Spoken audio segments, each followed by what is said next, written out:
मैं हूं विशाल तिवारी और आज हम डिस्कस करने वाले हैं क्लास 8 की जो साइंस का चैप्टर है बल तथा दाब। इसको हम फोर्स एंड प्रेशर भी कहते हैं। तो चलिए देखते हैं और इसमें जानते हैं कि इसमें क्या क्या चीज़ें हम लोग को पढ़ना है और क्या क्या चीज़ें हमको आगे चल के यूज़ करना है। तो चलिए कक्षा 7 में आप सीख चुके हैं कि वस्तुएं गति कैसे करती हैं।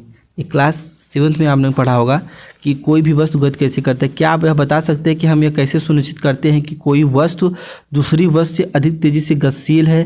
किसी वस्तु द्वारा एकांक समय में चली गई दूरी क्या सूचित करती है। यह भी जानते हैं कि ज़मीन पर लुढ़कती हुई गेंद जैसे कोई गतिशील वस्तु धीमी हो जाती है। कभी कभी यह अपने गति की दिशा भी बदल सकती है। यह भी संभव है कि गेंद धीमी हो जाए तथा अपनी दिशा भी बदल दे। क्या आपने कभी सोचा है कि गतिशील वस्तु धीमी या तेज कैसे हो जाती है अथवा अपनी गति की दिशा कैसे बदल देती है।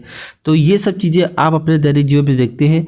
कोई भी फिनोमेना अगर होता है तो उसके पीछे कहीं ना कोई पावर काम करता है। वो फोर्स भी हो सकता है और प्रेशर भी हो सकता है। आइए अपने प्रतिदिन के कुछ अनुभव को स्मरण करते हैं। किसी फुटबॉल की गतिशील करने के लिए आप क्या करते हैं। किसी गतिशील गेंद को अधिक तेज़ी से करने के लिए आप क्या करते हैं। एक गोली गेंद को किस प्रकार से रोकता है। हॉकी का खिलाड़ी हॉकी के प्रहार को किसी गतिशील गेंद की दिशा में बदल देता है कैसे। क्षेत्र रक्षक बल्लेबाज द्वारा हिट की गई गेंद को कैसे रोकते हैं। इन सभी स्थितियों में गेंद की गति को तेज या धीमा कर दिया जाता है अथवा इसकी गति की दिशा को बदल दिया जाता है। प्रायः हम कहते हैं कि जब किसी गेंद को धक्का देते हैं या फेंकते हैं या ठोकर मारते हैं या प्रहार करते हैं तो उस पर बल लगाया जाता है। बल क्या है। जिन वस्तुओं पर लगाया जाता है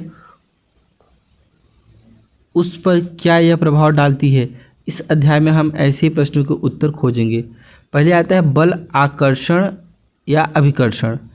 ठीक है, बल में आकर्षण या अभिकर्षण।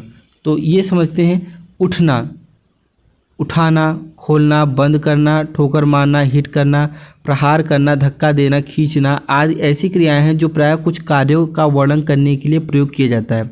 इनमें से प्रत्येक कार्य प्रायः वस्तु की गति के किसी प्रकार का परिवर्तन लाने का प्रयास करता है। क्या इन शब्दों की जगह एक अन्य शब्दों का प्रयोग कर सकते हैं। आइए इस पर भी देखते हैं। जिस प्रकार से देखिए गोल को बचाते हुए, हॉकी खिलाड़ी गेंद पर प्रहार करते हुए और क्षेत्ररक्षक गेंद को रोकते हुए, इन सभी चीज़ों में आप देखेंगे तो ये सब एक्टिविटी करने के लिए हमको फोर्स लगाना पड़ रहा है। फोर्स चाहे वो रोकने के लिए हो चाहे उसकी गति को तेज करने के लिए, दोनों परिस्थितियों में हमें फोर्स ही लगाना पड़ रहा है। चाहे वो हॉकी प्लेयर हो, चाहे वो गोलकीपर हो या फिर कोई प्लेयर हो, इन तीनों कंडीशन में हम देख रहे हैं। तो चलिए देखते हैं एक्टिविटी।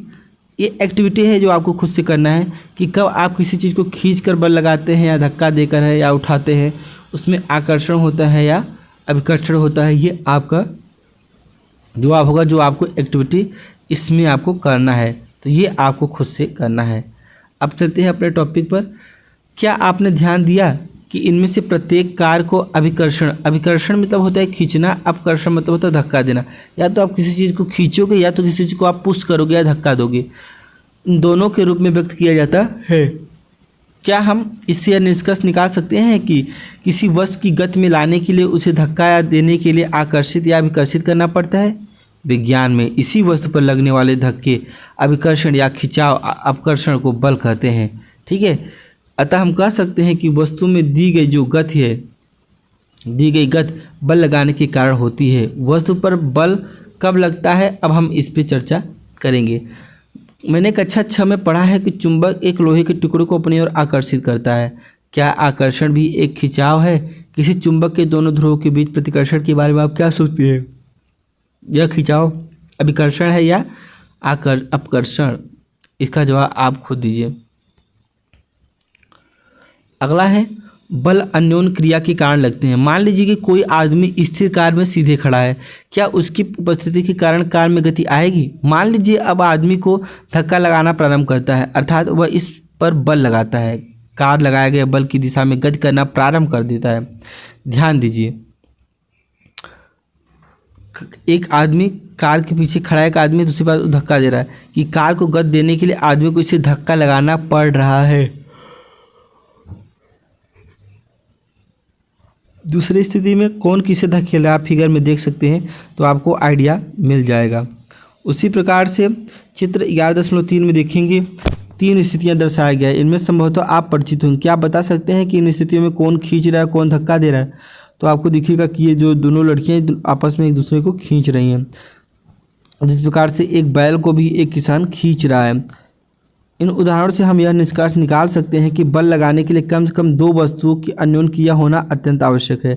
इस प्रकार से 2 वस्तुओं के बीच अन्योन्य क्रिया के कारण उनके बीच बल लगता है, यानी कि बल तभी लगेगा जब 2 वस्तुएं होंगी तब। बलों के खोजबीन के बारे में अब देखते हैं कि बलों का खोजबीन क्या है। आइए बलों के बारे में कुछ अधिक सीखने का प्रयत्न करते हैं, कुछ एक्टिविटी करते हैं। जैसे हम कोई वस्तु को लेते हैं, कोई अगर वस्तु है, अगर हम उसको लेते हैं और उस पर हम क्या करते हैं, बल लगाते हैं। दोनों लोग एक ही तरफ आकर के बल लगाते हैं तो किसी वस्तु को आसानी से धक्का देके कहीं दूर तक ले जा सकते हैं। लेकिन अगर वही वस्तु एक दूसरे को अपोजिट में धक्का दे तो वह वस्तु अगर बराबर बल लगाएंगे और विपरीत लगाएंगे तो वह वस्तु अपने जगह पे स्थिर ही रहेगी, उसमें कोई भी परिवर्तन नहीं होगा। तो ये भी एक बल का ही प्रभाव है। क्या आपने कभी रस्साकसी का खेल खेला है? आपने रस्साकसी का खेल तो जरूर खेला होगा।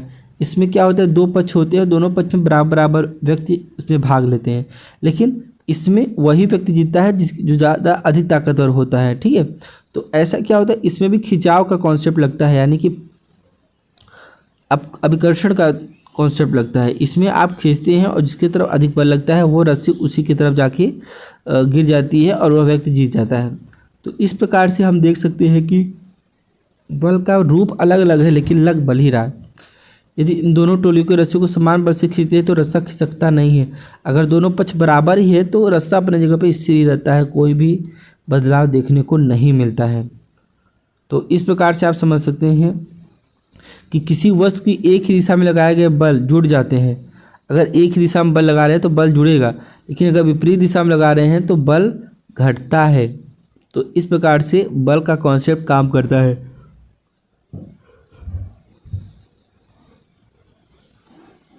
इस प्रकार हमने सीखा कि बल एक दूसरे से बड़ा या छोटा या बराबर हो सकता है।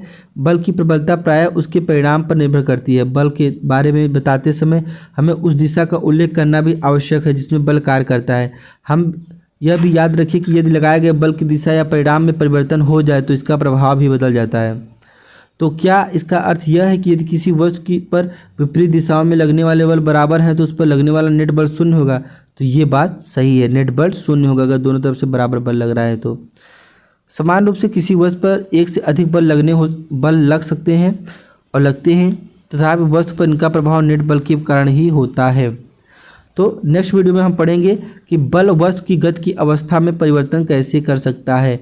इसके बारे में हम अगले वीडियो में पढ़ेंगे और जानेंगे कैसे कि बल काम करता है। फिर हम गति के बारे में समझेंगे, फिर कुछ एक्टिविटी की देखेंगे।